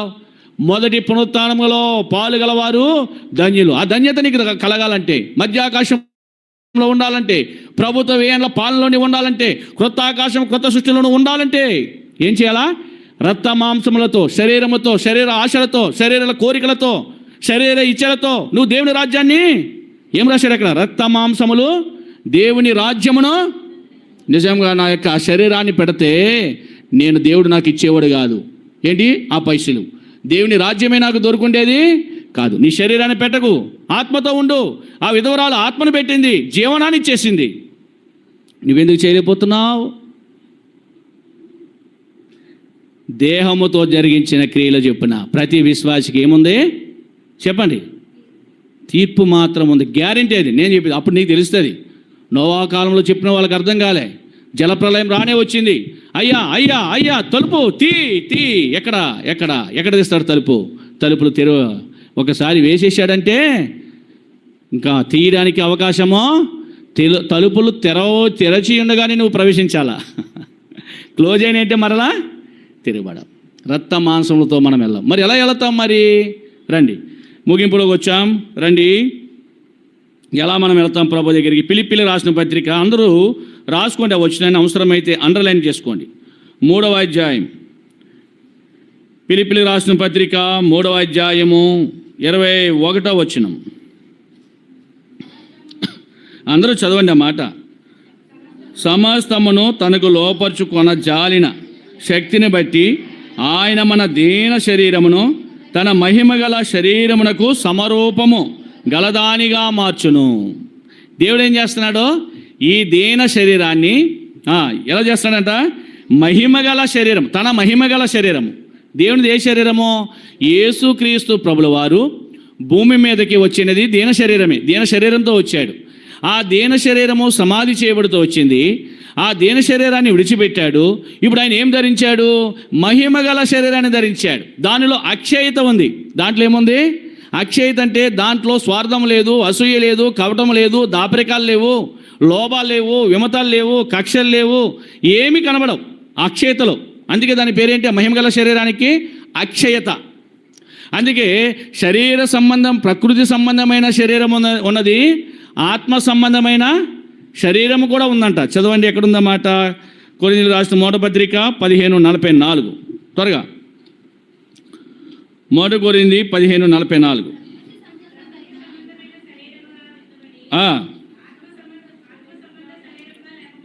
ఆత్మ సంబంధమగు శరీరముగా లేపబడును. ప్రకృతి సంబంధమైన శరీరం ఉంది. జాగ్రత్త గుర్తుపెట్టుకోండి. ప్రకృతి సంబంధమైన శరీరముతో దేవుని రాజ్యాన్ని నువ్వు స్వాతంత్రించుకోలేవు. అర్థమైందా? ఆత్మ సంబంధమైన శరీరము మీకు అర్థమైందా? ఎవరైతే యేసుక్రీస్తు ప్రభువారు ఏ విధంగా అయితే పాతిపెట్టబడి ఆత్మ సంబంధమైన లేక మహిమగల శరీరమును ధరించి ఆయన లేచాడో అదే శరీరం నీకు ఇవ్వబోతున్నాడు. మీకు అర్థమైందా? అదే శరీరాన్ని నీకు ఇవ్వబోతున్నాడు. ఎలా ఇవ్వబోతున్నాడు? మనం 2-3 ఉదాహరణలు మనం చూడగలం. ఎలా ఆయన ఇవ్వబోతున్నాడు? ఉదాహరణ మనం చూస్తే, ఇప్పుడు విశ్వాసులు పాతిపెట్టబడుతున్నారు, విశ్వాసులు చనిపోతున్నారు, అవిశ్వాసులు చనిపోతున్నారు. విశ్వాసులు పాతిపెట్టబడుతున్నారు, అవిశ్వాసులు పాతిపెట్టబడుతున్నారు. అయితే అక్కడ ఒక మార్పు మనం గమనించాలా. కడబోర శబ్దము, ఒక బోర శబ్దము రోగుతుంది. ఆ బోర శబ్దానికి విశ్వాసులు లెగుస్తున్నారంట. ఎవరు లేపబడతారు? అవిశ్వాసులు లేపబడరు. మీరు అనుకోకండి అవిశ్వాసులు లేపబడతారేమో అని. విశ్వాసులు లేపబడతారు. ఎలా లేపబడుతున్నారు వాళ్ళు? మహిమగల శరీరముతో. చూడండి, మత్తయి సువార్త 28వ అధ్యాయంలో మనం చూస్తాం. జాగ్రత్తగా వినండి, కొంత ఆలస్యమైన కానీ ఈ పరలోక మర్మాలు మనం వింటే మనకు మేలు. రండి, మత్తయి సువార్త 28వ అధ్యాయం, 27వ అధ్యాయం, క్షమించండి, మాథ్యూ గాస్పెల్ 27:52. సమాధులు తెరవబడెను, నిద్రించిన 27:52 నిద్రించిన అనేక మంది పరిశుద్ధుల శరీరములు లేచెను. ఎవరి శరీరాలు లేచాయి? మీరే చెప్పాలా? పరిశుద్ధులు ఎవరి శరీరాలు లేచాయి? పరిశుద్ధుల మోరమరోగును మృతులు ఎలా లేపబడుతున్నారట? అక్షయులుగా లేపబడుతున్నారు. పరిశుద్ధులే లేపబడతారు. పరిశుద్ధులే పరిశుద్ధ శరీరములతో. ఏ శరీరాలు అయ్యి? పరిశుద్ధ శరీరాలు. యేసుప్రభువు వారు ధరించిన శరీరము మరలా వారికి ఇవ్వబోతున్నాడు. అందుకే యెహెజ్కేలు గ్రంథంలో 37 అధ్యాయంలో మనం చూస్తాము, అక్కడ ఎండిపోయిన ఎముకలు ఉన్నాయి. ఎండిపోయిన ఎముకలతో అన్నాడు, యెహెజ్కేలు అన్నాడు, ఇశ్రాయేలు ప్రజలు అనుకున్నారంట మా ఆశలు విఫలమైపోయాయి. ఏమనుకున్నారు ఇశ్రాయేలు ప్రజలు? ఏమనుకుంటున్నారు? మా ఆశలు విఫలమైపోయి ఎప్పటి నుంచో ప్రభు వస్తాడంటున్నాడు, ఎప్పుడు వస్తాడు? ఏంటి అసలే? మా తాతల ముత్తాతలు అందరూ చనిపోయారు, పునరుత్థానం ఉందన్నారు, పునరుత్థానం ఏంటి అసలే అని వారు కొంత సందేహాల్లో కలవరాల్లో పడుతూ వచ్చారు. అలాంటి సమయాల్లో భక్తుడైన యెహెజ్కేలుని దేవుడు ఎముకలోయలో తీసుకుపోయాడు. ఎముకలోయ అంటే బరియల గ్రౌండ్. ఎక్కడ తీసుకెళ్ళాడు? బరియల గ్రౌండ్. అక్కడ అన్నాడు, నరపుత్రుడా ఇవన్నీ ఏంటి? అయ్యా ఎండిపోయిన ఎముకలు చాలా ఉన్నాయి, లోయది. ప్రభుడిగాడు ఎండిపోయిన ఎముకలు బ్రతుకుతాయా? అయ్యా బ్రతుకుగలవంటే నేను ఏం చేయను, నాకేం తెలుసు. ఆయన కూడా అదే అన్నాడు, అది నీకే తెలుసే. సరే చూడు, ఇశ్రాయేలు ప్రజలు అనుకుంటున్నారు మన ఆశలు విఫలమైపోయాయి, ఎండిన ఎముకలు బ్రతుకుగలవా అని వారు ఏం చేస్తున్నారు? పునరుత్థానం ఉందంటున్నారు. వారిలో వారికి ఏమొస్తున్నాయి? కలవరాలు వస్తున్నాయి. కనుక నేను చెప్పినట్టుగా చెప్పు. ఎండిపోయిన ఎముకలారా ఏమైపోయినాయంట? ప్రభు చెప్పినట్టుగా చెప్పాడు. ఎండిపోయిన ఎముకలని ఒకదాని కూడా కలిసిపోయాయి. మీ మీదకి చరం వచ్చిగాక, చరం వచ్చేసింది. జీవాత్మ నలుదిక్కుల నుంచి వచ్చి మీలో ప్రవహించుగాక అనగానే జీవాత్మ వచ్చి వారు ఏం చేశారు? ఎండిపోయిన ఎముకలు వారు ఏం చేశారంట? లేచి బ్రతికిన వారై ఉన్నారు. ఎండిన ఎముకలను లేపుతూ వచ్చాడు ఆయన. మీకు అర్థమైందా ప్రియా సహోదరి సహోదరుడా? మొదటి పునరుత్థానం అంటే క్షయమైన ఈ శరీరాన్ని విడిచిపెట్టి మహిమగల శరీరాన్ని ధరించడమే మొదటి పునరుత్థానము. అందులోనూ పాలు పంపులు పొందాలి. అందులో పాలు నీకుందా? అందులో పాలు గలవారు ధన్యులు. అందులోనూ పాలు పొందాలంటే ఇంకొక విషయాన్ని చెప్పి నేను ముగిస్తాను. చదవండి, కొరింథీయులకు రాసిన మొదటి పత్రిక, త్వరగా చదవాలా, 3వ అధ్యాయం 16వ వచనం చదవండి. కొరింథీయులకు రాసిన మొదటి పత్రిక 3వ అధ్యాయం 16వ వచనం. మీరు దేవుని ఆలయమై ఉన్నారనియు దేవుని ఆత్మ మీలో నివసించుచున్నాడనియు మీరు ఎరగరా? ఎవడైనాను దేవుని ఆలయంను పాడు చేసిన ఎడల దేవుడు వానిని పాడు చేయని. ఇప్పుడు 1 కొరింథీ 6:19 చదవండి. 1 కొరింథీ 6:19 త్వరగా. మీ దేహము దేవుని వలన అనుగ్రహింపబడి మీలోనున్న పరిశుద్ధాత్మకు ఆలయమైనదని మీరు ఎరగరా? మీరు మీ సొత్తు గారు, మీరు మీ విడిపెట్టి కొనబడిన వారు కనుక మీ దేహముతో దేవుని మహింపరచుడి. 2 కొరింథీ 6:16 చదవండి. 2 కొరింథీ 6:16 త్వరగా. కొరింథీయులకు రాసిన 2వ పత్రిక 6వ అధ్యాయము 16వ వచనము. దేవుని ఆలయంలో విగ్రహంతో ఏమి పొందిక? మనము జీవము గల దేవుని ఆలయమై ఉన్నాము. అందుకు దేవుడు ఎలాగూ సెలవిచ్చు, నేను వారిలో నివసించి సంచరించు, నేను వారి దేవుడినైందును, వారు నా ప్రజలైందురు, కావున మీరు వారి మధ్యన బయలు వెడలి. చాలు. ఇక్కడ ఎక్కడ ఈ 3 పదాల్లో మనం ఎక్కడ చూసినా ఈ చదివిన యొక్క రిఫరెన్స్లో మీరు దేవుని ఆలయమై ఉన్నారు. ఇది ఆలయము. ఏ ఆలయము? శాలేము మందిరము ఒక ఆలయము. ఈ ఆలయములో ఇంకో ఆలయం ఉంది. ఇంకో ఆలయం ఎవరు? ఇంకొక ఆలయం ఉంది. చెప్పాలా? ఇప్పుడే కదా చదువునా? దేవుడా? మనమే. శాలేములో ఆలయములో ఆలయం. మీకు అర్థమైందా? ఆలయములో ఆలయం, మనమే ఆయన ఆలయం. అంటే దేవుని ఆలయము, దేవుని మందిరము, మందిరముగా కట్టబడుతూ వచ్చాం. ఆయన నివసించడానికి ఇష్టపడుతున్నాడు నీలో. ఆయన నీలో ఉండి తన కార్యసాధకమైన తన శక్తి చెప్పినా నిన్ను మార్పు చేయడానికి సిద్ధపడుతున్నాడు. ఆయన నీకుండే క్షయతని తీసివేసి నీకు అక్షయతని ఇవ్వడానికి ఆయన సిద్ధపడుతున్నాడు. అయితే ఎవడైనాను దేవుని ఆలయంను పాడు చేసిన ఎడల, అర్థమైందా? పాడు చేయడం అంటే ఆరాధన మానేసిన ఎడల, ప్రార్థనా కూడికలు మానేసిన ఎడల, పరిచర్య మానేసిన ఎడల, అర్థమైందా? దేవుని భాగాలకు మానేసిన ఎడల, అర్థమైందా? ఇలాగ దేవుని కార్యాభివృద్ధి యందు 1 కొరింథీ 15:58 ఏం రాశాడు? ఎప్పటికీ ఆసక్తి కలిగి ఉండాలి. ఆసక్తి లేకపోయిన ఎడల దేవుడు వాడిని పాడు చేస్తాడు. అర్థమైందా? ఏం చేస్తున్నావు? నీ ఆలయాన్ని ఎలా ఉపయోగించుకుంటున్నావు? నీ ఇష్టానికా? అన్నిటి యందు స్వతంత్రం దేవుడు నీకు ఇచ్చేశాడు. కానీ నీ ఆలయాన్ని ఇష్టానుసారంగా వాడావా? నీ ఆలయాన్ని ఇష్టానుసారంగా వాడావా? నిలువెల్లా విషముతో నిండిపోయావు, పాడైపోయావు, చెడిపోయావు. అలాంటి ఆ చెడిపోయిన దేహం మీదకి అక్షయత ఎలా వస్తుంది అనుకుంటున్నావు? మొదటి పునరుద్ధానంలో ఎలా పాలు పొందుతావు? అట్లాంటి వారు ఎవరు కూడా బాల దగ్గర రావద్దు. వారికి మొదటి పునరుద్ధానంలో అనగా 7 సంవత్సరాల యొక్క మధ్యాకాశంలో ఉండరు, 1000 ఏళ్ల పరిపాలనలో ఉండరు. తర్వాత ఆ క్రొత్త ఆకాశము క్రొత్త భూమిలో వారు నివసించరు. కారణం ఏంటి?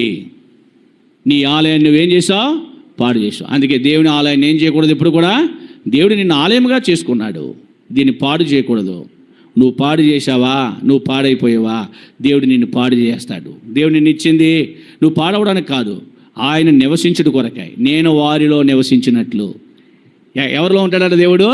నీ ఆలయంలో ఉండడానికి ఇష్టపడ్డాడు. అందుకే ఆయన భూమి మీద జన్మించినప్పుడు ఆయనకి ఏమి లేవంట, సత్రములలో స్థలం ఆయనకు దొరకలే. భూమి అంతా ఆయన ఇచ్చింది, ఆయన చేసిందే, ఆయనకి స్థలమే దొరకలేదు. అంత గొప్ప దేవుడు నీ ఆలయములో ఉండడానికి, నీలో ఉండడానికి ఆయన ఇష్టపడుతూ వచ్చాడు. కనుక మొదటి పునరుత్థానం ఏంటి? క్షయమైన ఈ శరీరాన్ని విడిచి మహిమగల శరీరము, మహిమగల శరీరాన్ని ధరించడమే మొదటి పునరుత్థానము. ఆ మొదటి పునరుత్థానములో పాలుగలవారు ధన్యులు అన్నాడు. అలాంటి ధన్యత నీకు కావాలంటే ఆలయాన్ని పాడు చేసుకోకు, పరీక్షించుకో. ఎక్కడ పాడైపోయా, ఎక్కడ పాడు చేసుకుని నీ కాళ్ళు, నీ చేతులు, నీ నోరు, నీ యొక్క తలంపులు ఏమైపోయాయి, ఎక్కడ పాడైపోయినాయి? కాబట్టి ప్రతి మనుషుడు ఏం చేయాలా?